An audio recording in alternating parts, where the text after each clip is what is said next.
alors maître Amadou Sall ñu ngi lay nuyu. alors gis nañu sànq communiqué boo xam ni yaa ko signé muy avocat républicain yi est-ce que mun nga ñëwaat ci résumé li nga wax wala li ngeen wax yow ak sa naataango yi ci boobu communiqué. waaw bi ñu gis barki démb premier ministre Ousmane Sonko dafa doon wax ak ay collaborateurs am mu ne leen ci une décision am na ay nit ñoo xam ne dañ leen tere génn réew ndax ñu leen di enquête ñu gis ne aussi am na ñoo voyagé di génn pour dem seen bitim réew dem ba aéroport ñu ne seen tur dañ ko fi bind dañ leen tere génn réew mi loolu mu di li nga xam ne di violation flagrante des droits de l'homme la parce que sénégalais citoyen sénégalais dafa am droit di ci dem ak dikk dem fu ko neex dikk fu ko neex kenn rek moo ko mën a tënk ci ko mën a tënk wa ilaa dafa am enquête ki enquête woo ko déglu ko ba pare ne ko fileeg sama enquête jeexawul dama lay dëj fii du fi mën a génn ba sama enquête bi jeex wa ilaa boog mu dem tribunal juge d'instruction déglu ko tënk dem ak dikkam waaye ak nu mu mënti demee suñ lay tënk ci sa dem ak sa dikk ci lu ñuy tënk sa dem ak dikk il faut ñu woo la nga këyit bu koy dëggal parce que Sénégal du état du nëbb ak ay citoyen loolu amu fi mbirum nëbbante soo jàppee ne lii war nañu ko def nit dañ koy wóor nga notifié ko parce que soo ko tënkee am na sañ-sañ dem fa mbaxane nekk benn pour tënkee ko kon li ñuy wax rek loolu jaay doole la or état suñu jaay doole banditisme d'état lañ koy woowee loolu mooy banditisme d'état c'est pas y a pas un autre mot ndax nit ku toog nga def ko loolu doole rek la mën a tegu looloo tax ñu ko doon ñu koy naqarlu wax ne nag ñi nga xam ne bi def nañ leen ko yoon am na lu mu leen may mën nañ jël ci cour de justice bu CEDEAO pour que loolu ñu leen tere génn dindi ko te it li nga xam ne bi teg nañ leen ko te mu am gaañ-gaañ bu ñu ciy am ñu dax état pour mu réparer ko parce que un état de droit amul droit fonctionner noonu état de droit nu muy doxalee mooy lépp transparence lay doon mooy lu leer dafay leer day tegu ci yoon day tegu ci xam-xam waaye nag doole ak maa ay loolu ab nguur ab dëkk mënul doxee noonu. maître lii di fàttali li fi xewoon sous le régime du président Macky Sall mooy biñ teree Ousmane Sonko mu génn këram pendant 55 jours est-ce que nekkuñu di dundu même scénario bi. xam nga man loolu sama yoon nekku ci di xewoon démb bërki démb ak gannaaw bërki démb sama yoon nekku ci man li ma xam man avocat laa am naa sama ay clients yooyu ñu teg loo xam teguñu ko ci yoon réew du fayantu su dee loolu la ça veut dire que ëllëg su fi kaneen ñëwee dañu jàpp Ousmane Sonko ko fa bal defaat li du demee noonu de damay wax ne nit ki lépp luñ la teg te luñ la teg du ci yoon am nga sañ-sañ jóg xeex ko soo ko xeexee war nga ko xeex soo xeexul war nga koo xeex maintenant nag li ñuy def ni loolu moom kenn ku ci nekk da ngay défendre sa bopp. alors reddition des comptes bi ñu jëm maître naka nga koy séentoo vu fi ñu commencé mooy interdiction de sortie du territoire yi ngeen di ŋàññu da nga jàpp comme ni ko ñenn ñi waxee ci règlement de compte lañ jëm wala am nga yaakaar après li ci président wax ak ministre bi nekk tey que dina jaar yoon. xam nga soo ma ne li ngeen di ŋàññ dafa am lu muy metti sama xol. parce que lu ñuy ŋàññ lu ñu war a ŋàññ réew mi yëpp moo ko war a ŋàññ. du caagéen benn nit wala ñaari nit ñoo koy ŋàññ lu teguwul ci yoon ñu teg ko doomu aadama dañ koy ŋàññ kooku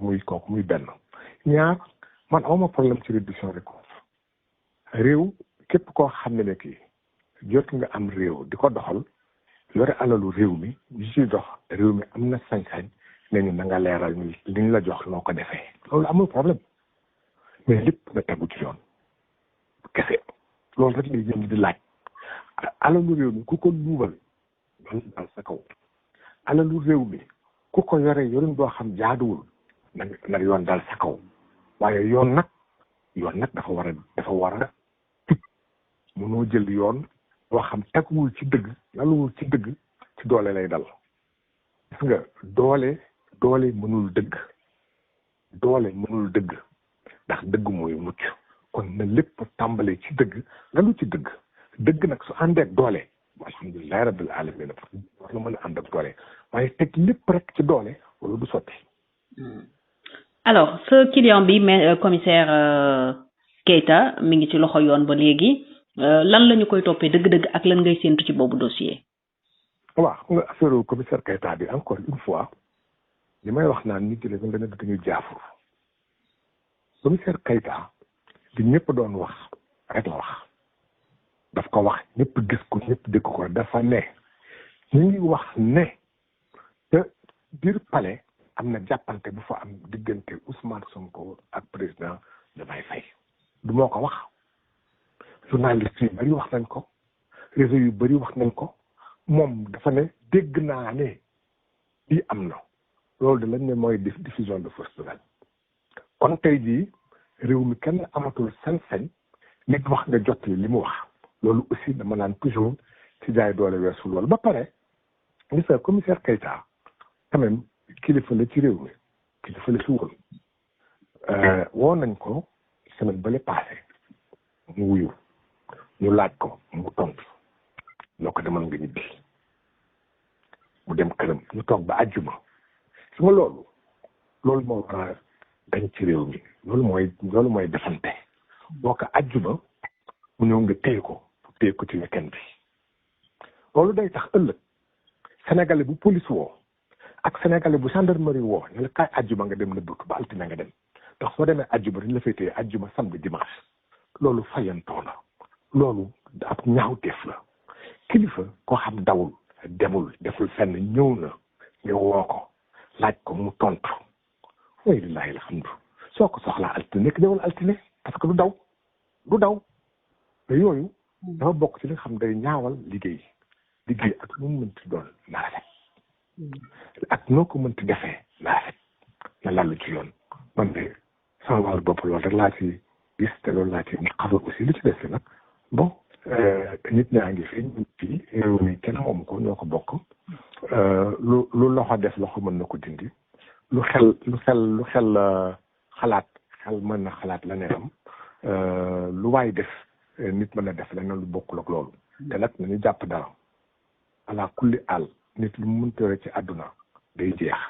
nguurug yàlla rek moo dul jeex. Alors, maître, un petit résumé de votre communiqué de ce jour, vous, avocat républicain, dénonçant notamment les interdictions de sortie du territoire qui donc ont été notifiées à certaines anciennes autorités. Non, aucune interdiction de sortie n'a été notifiée à personne. Si nous comprenons tous, parce que cela résulte de déclarations de M. le Premier ministre Ousmane Sonko, une liste a été faite et déposée au niveau de la police des frontières et de l'air pour empêcher un certain nombre de personnes de quitter le pays. Pareil procédé est non seulement doit être dénoncé, mais résulte d'une mauvaise pratique, d'une illégalité manifeste. Parce qu'un État ne se gère pas et ne s'administre pas dans la clandestinité. Si les autorités ont le droit, dans certaines circonstances, d'interdire à un certain nombre de personnes de sortir du territoire, il s'agit bien des autorités de police dans le cadre d'enquête ou des autorités judiciaires. Mais un internement administratif, un isolement administratif, une interdiction administrative de sortie du territoire constitue manifestement et incontestablement des actes d'une grande nullité. Et des actes aussi nuls,